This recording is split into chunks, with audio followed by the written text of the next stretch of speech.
서동룡의 시선 시간입니다. 서동룡 전 국회의원 나오셨습니다. 안녕하세요. 안녕하세요. 반갑습니다. 네, 우리가 새해 맞아서 지난번에 올해 무슨 일이 일어날까 전국적인 사안으로 좀 정리를 정치적인 순서를 좀 정리해봤고요. 뭐 사실은 그때 지역 얘기도 하려고 했는데 워낙에 나라가 시끄러워서 할 얘기가 너무 많아서 오늘로 옮겼는데, 그러면 올 한 해 우리 지역에서는 어떤 일들이 있을까 한번 크게 한번 정리를 몇 개 해봐 주시죠. 예, 지난번에 이제 혹시 올 10월달에 좀 재보궐선거가 국회의원 재보궐선거가 있지 않을까라고 하는 전망을 그랬죠. 좀 말씀을 드렸었지요. 예. 지난 총선이 끝나고 네. 검찰이 총 14명의 당선자들을 선거법 위반으로 기소를 했습니다. 그중에 10명이 민주당, 4명이 국민의힘이었고요. 예. 그 10명의 민주당 국회의원 중에 6명이 광주 전남북의 지역구를 둔 의원들이어서 네. 그 수사 재판 결과에 따라서는 우리 지역이 상당히 많은 변화가 좀 있을 수 있는 그런 거였는데, 다행히 우리 순천 갑 지역의 김문수 의원은 최근에 이제 당선 무효형을 피하는 1심형을 선고받으셔서요. 90만 원 나왔어요. 예. 그나마 좀 다행이라고 생각하고요. 다른 지역도 재판 결과, 재판의 속도 이런 것들을 좀 지켜볼 필요가 있겠다 싶습니다. 네. 일단 우리 지역과 관련해서는 가장 많은 관심을 가지고 계신 게 아무래도 의대 문제일 그렇겠죠. 겁니다. 예. 지금 이제 작년에 의대를 전남 동북권과 서북권 중에 어느 지역으로 할 건가? 네, 계속 갈등이 있다가 순천대야 목포대 어느 대학으로 할 것이냐에 대해서 강한 좀 갈등들이 있었다가 두 대학을 통합하고 통합의대를 유치하겠다라고 하는 안들이 발표가 되면서 11월 중순쯤에 지역민들이 조금 이제 안심을 하시고 다행이다라고 좀 생각을 하고 계시는데, 네. 그게 어떻게 되느냐가 우리 지역의 입장에서는 가장 큰 관심, 상반기에 가장 큰 관심사일 거고요. 그럴 겁니다.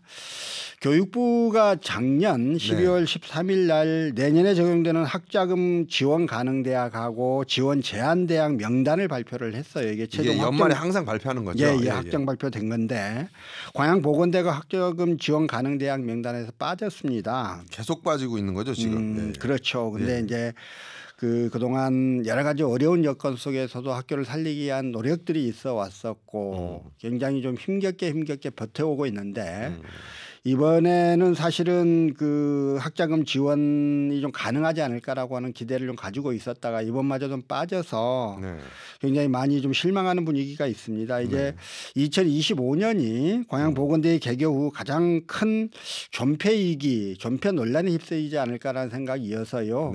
앞으로 보건대를 살리겠다는 강한 생각을 갖고는 있지만 굉장히 좀 많은 어려움들이 예상된다, 이런 말씀을 드리고 싶고, 이게 두 번째 안. 그다음에 우리 지역과 관련해서 이제 광양 다선거구, 광양시 다선거구 중동 시의원 시의원 재선거가 있지 않습니까?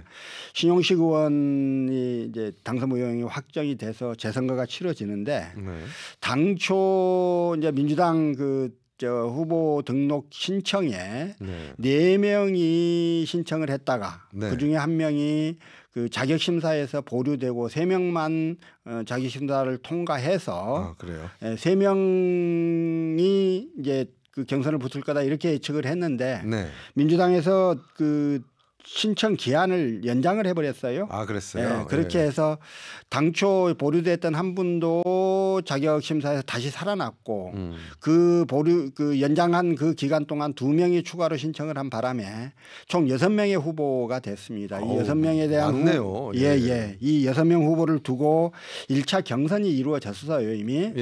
그래서 2명이 이제 최종 경선 최종 후보가 된 거예요? 2명이 컷오프가 된 게 아니고 2명이 결정이 됐습니다. 그런데 그 2명이 오늘하고 내일 이틀간 이제 최종 민주당 후보를 두고 경선을 좀 치르게 될 겁니다. 거기 결과를 좀 지켜보는 것도 의미 있을 것 같고요. 상당히 빨리 결정이 되네요. 사실은 4월 초이기 때문에 지금 이렇게까지 빨리 결정을 한 이유를 잘 모르겠는데요. 어쨌든 민주당이 굉장히 좀 서둘러서 후보 결정을 하고 있는 것은 같습니다. 이제 지금 그 선거에 아마 조국혁 신당 후보 이야기는 아직은 들리지 않는 것 같고요. 네. 진보당 후보가 출마할 가능성이 있다 네. 하는 이야기들이 있습니다. 현재 그 지역구에 진보당 그 백성호 부의장 전 부의장이 저 시의원인데요. 네. 다른 젊은 분이 아마 진보당 후보로 출마할 계획을 가지고 있다 이런 이야기가 들려서 이제 오늘 내일 경선을 통해서 결정되는 민주당 후보와 네. 그 진보당 후보 간의 대회전을 좀 치르지 않을까 싶습니다. 네. 또 우리 지역에서는 지금 여수 그 석유화학 산단의 위기 문제가 굉장히 좀 심각한 경제적 이슈가 돼 있습니다. 네, 그렇죠. 가동률이 많이 떨어져 있고 네. 저 화학 산단에서 내는 지방세의 규모도 과거에 비해서 엄청나게 많이 좀 이게 줄어들었죠. 줄어들어 있습니다. 그러면 이게 이제 중국과 중동 지역의 그 생산 양이 훅 늘어나면서 우리나라 제품들의 수출길이 막혔다 이런 게 되는 건데요. 이제 그런 이유 때문에 지금 위기를 맞고 있다면 이게 언젠가는 풀릴 거냐에 대해서는 지금 그것도 좀 가만히 확실히 그렇게. 좀 이렇게 좀 희망적인 전망들을 하기가 어려운 게 현실인 것 같습니다. 거기에다가 좀 포스코 광양제철소도 마찬가지고 포스코가 추진하고 있는 2차 전지 사업들도 사실 전망들이 그렇게 밝지만은 않아서 여러 가지 우리 지역 경제를 둘러싸고 많은 어려움들이 예상되는 한 해라 하겠습니다. 네, 그래요.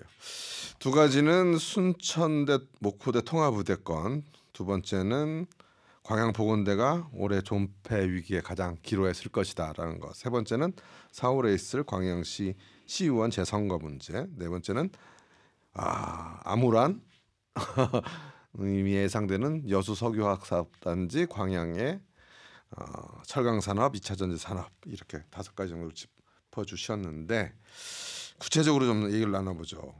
사실 순천대 목포대 통합우대 거는 우리 서동영 의원 계속 4년 동안 교육위원회에 계셨어요? 예, 그렇습니다. 그렇죠. 그래서 전문 분야 아니에요.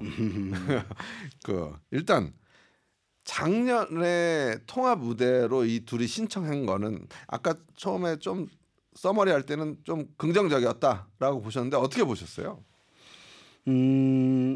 일단 순천대하고 목포대가 굉장히 심하게 그 경쟁을 하고 있었고 그 과정에서 이제 윤석열 대통령이 무안에 와서 너희들이 합의를 해라. 국민과의 대화를 하면서 김영호 도지사의 제안을 받고는 전라남도가 의대 설치 지역과 대학을 결정해주면 정부가 적극적으로 추진하겠다 이렇게 그렇죠. 약속을 했고 한덕수 총리가 뭐 정부는 그럴 의지가 있다라고 하는 입장을 밝혀주면서 이제 전라남도가 공모 절차를 진행을 하겠다 그러면 어느 쪽으로 할 건지 이제 이렇게 이야기를 풀어나가니까 순천시에서 사실은 뭐 전라남도를 못 믿겠다라고 하는 그런 심정들이 반영이 돼 있었을 텐데 왜 전라남도가 공모를 하냐 우리는 교육부에다 직접 공모를 신청하겠다라고 하는 이야기를 하게 되면서 순천대가 공모에 참여하지 않겠다는 의사를 밝혀버렸단 말이에요. 그러면 이제 전라남도도 더 이상 뭐 할 게 없게 돼버리고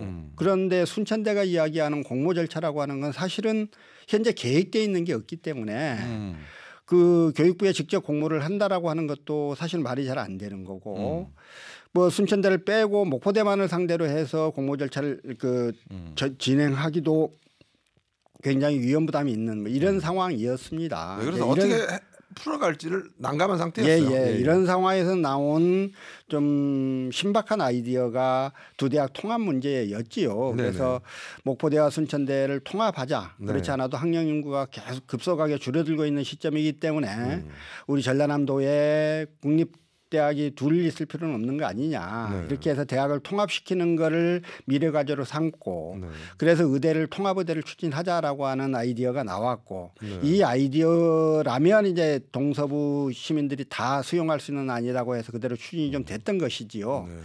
문제는 이제 뭐 통합의대건 뭐건 간에 의대 문제 정원 문제가 해결이 되려면 윤석열 대통령이 질러놨던 매년 2,000명 의대 정원 증원 이 문제가 계속 추진될 수 있어야 하지요. 근데 지금 그 의사 집단들의 강력한 반발에 의해서 어느 정도 서 있는 상태에서 그 비상계엄을 선포를 해버렸기 때문에 더 이상 그 문제를 둘러싼 그 의정 간의 논의 완전 이제 진행될 수 없을 만큼 서 있고. 그러니까 사실은 이렇게 통합까지 간 이유는 대통령이 와서 약속을 했고 너희들이 결정해주면 적극 지원하겠다. 거기다 아까 말한 한덕수 총리까지 어느 정도 국가적 입장에서 총리로서 얘기를 했는데 지금 뭐 윤석열도 내려왔고 한덕수 총리도 이렇게 된 상태에서 결국 약속한 사람은 아무도 없는 상황에서 그러니까 정원을 바라보고 통합하는 건데 아니야 의대를 바라보고 통합을 한 건데 의대에 대한 약속을 지킬 두 사람이 다 권력에서 이탈된 상태니까 의대 자체가 불투명해진 거죠. 사람의 문제보다는 사실 시스템의 문제일 수는 있겠습니다. 네. 대통령의 약속이고 총리의 약속이라면 그걸 집행하는 교육부와 보건복지부가 추진하면 될 텐데요. 네네. 문제는 그 갈등의 문제, 즉 그 의사 집단과 의료계와 정부의 갈등이 전혀 해결이 되지 않은 상태에서 이게 서버린 상태이기 때문에 네네. 이 상태에서 교육부나 보건복지부가 독자적인 판단에 의해서 의대 정원 문제를 손을 대기는 너무 어려운 상황이 돼버렸다. 네. 그래서 이게 어느 정도 좀 마무리될 때까지는 사실은 의대 정원에 관한 논의들은 더 이상 좀 진행되기가 어렵게 될 거고 네. 그렇다면 역시 이제 우리 통합의대 방식으로 가는 우리 지역의 의대 유치도 당장은 좀 어렵다. 네. 그래서 현재로서는 기대할 수 있는 건 이제 조기 대선이 치러지고 정권이 바뀌어서 그 민주당 정권이 들어선다고 봤을 때 민주당은 과거 문재인 정부 시절에도 1년에 400명씩 10년간 의사정원 4,000명을 정원하겠다는 계획을 가지고 추진했던 적이 있기 때문에요. 예, 그러한 정책적 기조 하에서 민주당 정권 하에서 이 문제를 좀 풀어가는 이런 방식일 수밖에 없겠다. 지금 당장 기대하는 건 좀 어려움이 있겠다 하는 생각입니다. 그러니까 어쨌든 조기 대선을 통해서 책임질 수 있는 어떤 권력의 추가 서야 이런 걸 뭐 의사회 반발이라든지 이런 걸 뚫고 나갈 추진력이 생길 것이다 이렇게 보시는 건데 그러면 이 두 대학 목포대하고 순천대는 통합을 하겠다고 했잖아요. 결국은 의대를 바라보고 통합을 하겠다고 했지만 야 그러면 6개월 그 대선 치러질까지 통합 과정을 가만히 놔둘 수는 없는 거 아니에요. 그거 어떻게 해야 됩니까? 예. 우리나라가 지금 대학이 너무 많죠. 대학이 너무 많아서 어떤 형태로든 지금 학령 인구가 급격하게 줄어드는 상황에서는 대학을 좀 통폐합을 하고 구조조정을 해야 한다는 요구는 분명히 있습니다. 근데 그 OECD 국가들 중에 한국이 고등교육 즉 대학 교육에 있어서 국립대학 비중이 가장 낮은 나라예요. 아 그렇습니까? 그래서 지금은 고등교육에 대한 국가의 책무성을 더 강화해야 할 타이밍이고요. 앞으로 재정 지원도 훨씬 더 많이 해야 할 것이지만 국립대를 늘리고 사립대를 구조조정해야 되는 때인데 지금 국립대를 통합해서 없애자고 하는 건 사실은 그 고등교육에 대한 국가의 책무성이라고 하는 측면에서 바라보면 굉장히 문제가 있는 방식인 거예요. 전혀 다른 시각을 지금 그래서 지금 목포대나 순천대의 통합이 과연 고등교육 생태계의 건전화를 위해서 옳은 방안이냐에 대해서는 좀 문제의식이 있을 수밖에 없는 것인데요. 통합 자체에. 근데 이제 그나마 어쨌든 의대 유치라고 하는 큰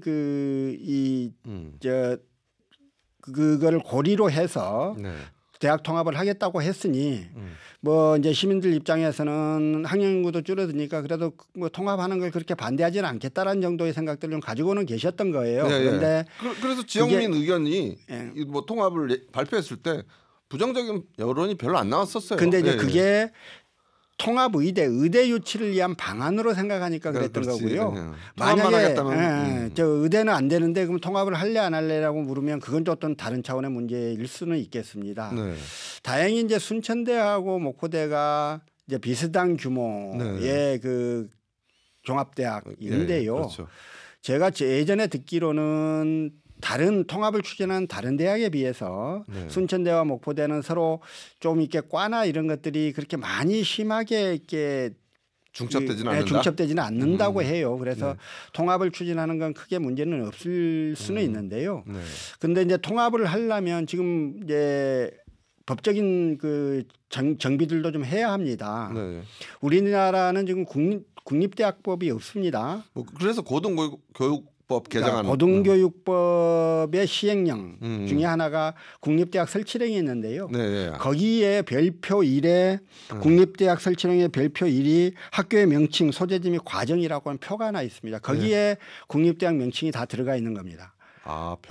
국립대학 관련된 뭐 따로 법이 없어요. 그 체계가 별로 없네요. 제가 21대 국회에서 국립대학교법 안을 발의를 했는데 이걸 통과를 못 시키고 나왔던 것이에요. 그런데 이제 어쨌든 국립대학 설치령의 별표만 바꾸면 되는 것이기 때문에 사실 행정적 과정에 있어서는 그렇게 어려운 문제는 아닙니다. 문제는 그걸 바꿔버리고 나면 그걸 고리로 해서 의대 유치를 추진했던 사람들 입장에서는 굉장히 앞뒤가 바뀌어버리는 이상한 문제가 되는 거거든요. 네. 그래서 현재로서는 어쨌든 순천대건 목포대건 간에 대학의 통합은 우선 좀 스톱을 하고 의대 문제가 해결될 때까지 통합은 추진하지 않겠다라고 하는 의지를 좀 가지고 이 문제를 좀 풀어내야 그래야 의대 문제에 조금 더 선점할 수 있는 것이지 자칫 대학 통합부터 먼저 그냥 결정을 해버리고 나면 그다음에는 의대 유치를 더 강제할 수 있는 좋은 방안이 없어져 버리는 거거든요. 그래서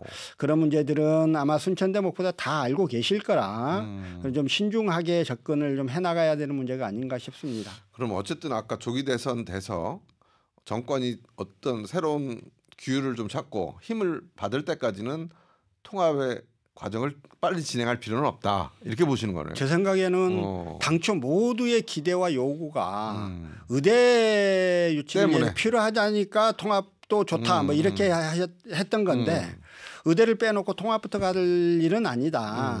예, 저는 그렇게 생각을 합니다. 근데 교육위원회 4년 동안 계시면서 교육부랑 많이 소통도 하셨을 테니까.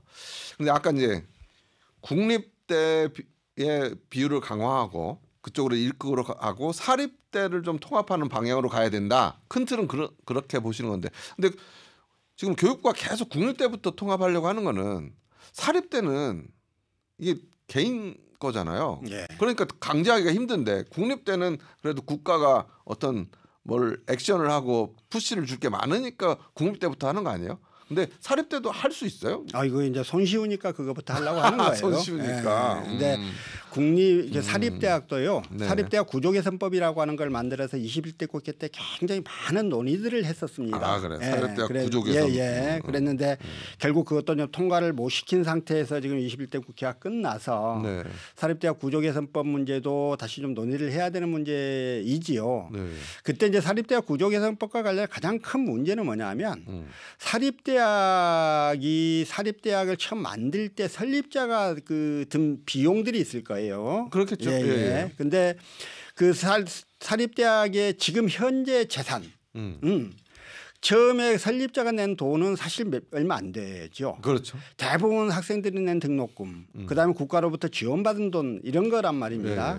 그렇기 때문에 사립대학 자체는 사유재산이 아니다. 이게 굉장히 공공재다. 이렇게 본다면 공공재인 사립대학을 구조개선을 하고 그래서 폐교를 한다고 했을 때 그 설립자에게 일정한 돈을 돌려주는 게 맞느냐. 이제 이런 부분에 대한 사립대학의 그 본질에 관한 어떤 논쟁들이 있어 왔던 거거든요. 그렇죠. 사립대는 또 사립대 이념 같은 게 있잖아요. 물론요. 그 이념에 따라서 교육을 실현하는 거고 교육 실현을 목적으로 하기 때문에 국가의 지원도 됐던 거고 대학 설립 허가도 났던 거고 그러지 않겠어요. 그래서 이거를 이제 구조 개선이 꼭 필요하다는 생각은 분명히 있는 건데 그러면 그 공공성을 얼마만큼 살리면서 또 한편 설립자들로 하여금 대학을 폐교하도록 좀 유도할 수 있을 것인가. 그 중간 지점에 이제 회유를 할 수 있는 그 방책이 뭔가 이런 문제를 가지고 계속 논의를 해왔던 거거든요. 그러니까 이제 그런 문제들은 22대 국회에서 좀 논의가 될 거라고는 생각을 하고요. 어쨌든 저는 국립대학 중심으로 이렇게 통폐합을 추진하는 건 교육부가 그게 너무 쉽기 때문에 그렇게는 하는 건데요. 옳은 방향은 아니라는 생각을 분명히 갖고 있습니다. 그럼 사실 이게 교육 얘기하다가 제가 궁금해서 하나 물어볼게요. 21대 국회는 민주당이 다수였잖아요.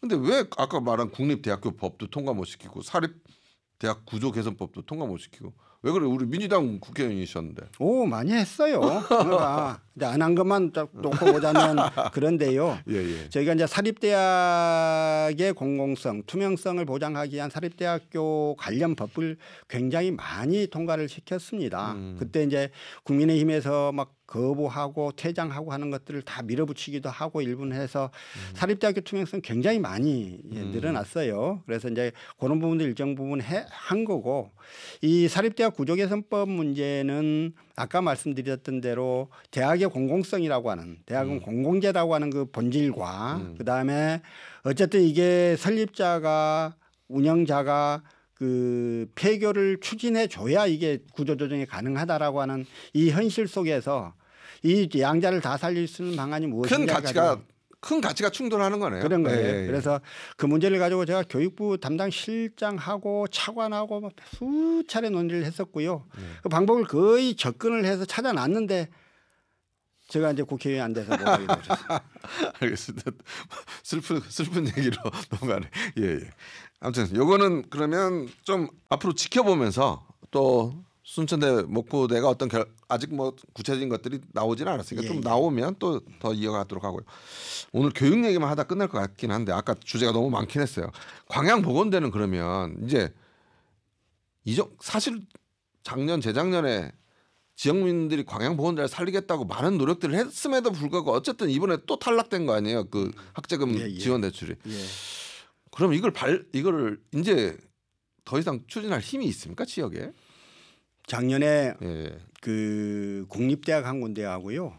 유명한 사립대학 한 군데가 광양보건대를 통합하는 문제를 가지고 저희하고 논의를 한참 했었습니다. 아 그래요? 근데 이제 지금 광양보건대에 그 채무가 많지요. 그동안 학교가 되게 어려워지다 보니까 그 좀 교직원들 급여도 제대로 못 주고 뭐 이런 것들이 있지 않겠어요. 그 중에 일부가 지금 그 파산을 신청해서 파산 절차도 진행 중이지요. 그 문제를 기왕에 져 있는 그 채무를 누가 어떻게 좀 책임져야 하는가의 문제가 가장 큰 문제였던 건데 그 문제를 해결을 결국은 못했어요. 그때 그게 몇 천억 되지 않았어요? 얼마였어요? 100억이 좀 넘습니다. 그렇게 많지 않은데 많지 않은 금액입니다. 저는 광양시가 좀 나서주기를 바랐는데 하여튼 그게 잘 안 됐고요. 뭐 여러 가지 생각의 차이는 있었을 테니까요. 그래서 그리 되다 보니까 이제 좋은 기회가 있었던 거를 좀 살리지 못한 아쉬움이 있고 그 작년 하반기에 이제 교육부에서 그 자력 구조 개선에 대한 어떤 그 제안을 받아서 광양보건대한테 그 기회를 줬지요. 그래서 30억 정도를 모아내면 학교 발전기금으로 모아내면 그랬죠. 이제 올해부터는 장학금도 지급하고 이럴 수 있는 구도까지는 왔었는데 또 그것도 실패했어요. 30억 못 모았죠. 등등의 문제들이 좀 겹쳐서 어쨌든 이제 많이 힘이 빠져갑니다. 너무 오래 힘든 시기들을 좀 거쳐와서 그리고 지금까지 정상화를 위해서 많이 노력을 했던 구성원들도 많이 힘이 빠져 하고요. 또 이제 저도 좀 그렇고 그래서 여전히 이제 지치지 않고 계속 좀 풀어나가야겠다는 생각은 가지고는 있습니다만 아까 처음에 말씀드렸던 대로 올해가 광양보건대가 개교 이후 가장 어려운 한 해가 되지 않을까 하는 그런 예상을 하고 있습니다. 만약에 이거를 결국 그러면 뭐 최대 안 좋은 쪽으로 생각하면 폐교잖아요. 폐교가 되는 절차는 뭐 어려운 건 없습니까? 뭐 이제 폐교는 폐교 선언하고 교육부에서 폐교 조치하면 그 다음에 이제 그 학교 법인에 속해 있는 재산 그 청산 절차 거쳐서 경매해서 뭐 빚잔치 하고 이렇게 마무리를 하면 되는 것이죠. 지금 다니고 있는 학생들은 인근의 대학에 다 분산을 시키고요. 그러면 마지막으로 올 한 해 그러면 광양보건대가 할 일은 뭡니까? 뭐 그러면 30억 모금한 것도 안 됐고 이제 뭐 달리 방법이 없는데. 저는 광양시하고 지역의 기업들이 좀 나서줘야 한다고 생각을 해요. 결국 시와 지역 기업들이. 사실 이 광양보건대가 가장 학생이 많을 때가 2,000명이 넘었었습니다. 학생 2,000명이 한 지역에 존재한다고 생각을 해보면요, 그건 지역 경제를 위해서 굉장히 큰 요소이기도 하고, 무엇보다도 한 지역에 대학이 있는 것과 없는 거는 그렇죠. 그 지역에서 교육을 받고 커나가는 초, 중, 고생들한테 이 배울 형들이 있는 거 없는 거하고 굉장히 큰 차이가 있습니다. 문화적으로도요. 그래서 대학의 필요성은 반드시 있다고 생각하고, 저는 뭐 특히 광양시가 조금 더 적극적 관심을 좀 가져주셨으면 좋겠다. 이런 좀 바람을 가지고 있습니다. 그래요. 내일인가 광양시장이랑 인터뷰를 해야 되니까 광양시장한테 어떤 대안이 있는지 좀 여쭤보겠습니다. 그래, 오늘 여러 주제 중에 교육 문제만 좀 다뤘고요. 다음에 또 시간 되면 광양시의원 재선거 문제, 또 우리 지역 기업의 어려운 문제, 어떤 해법들이 있나 그런 얘기 좀 나눠보죠. 오늘 말씀 감사합니다. 고맙습니다. 네, 지금까지 서동영의 시선, 서동영 전 국회의원과 함께했습니다.